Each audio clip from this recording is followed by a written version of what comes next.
Tapos na po ako magluto ng tunang panga. Ayan po, oh, ayan.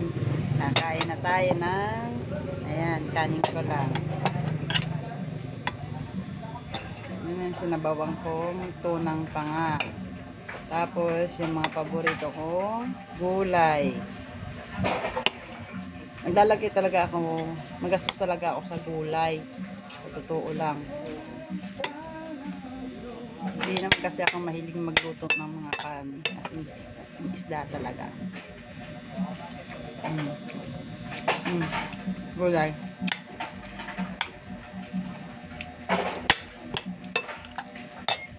Sa bakbate.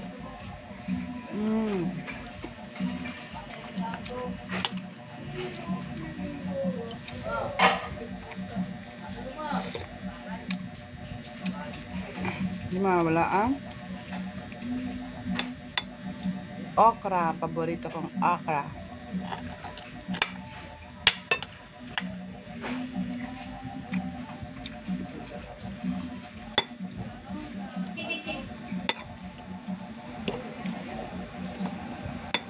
Ayan. Mas mahilig talaga ako sa mga gulay. Sa totoo lang.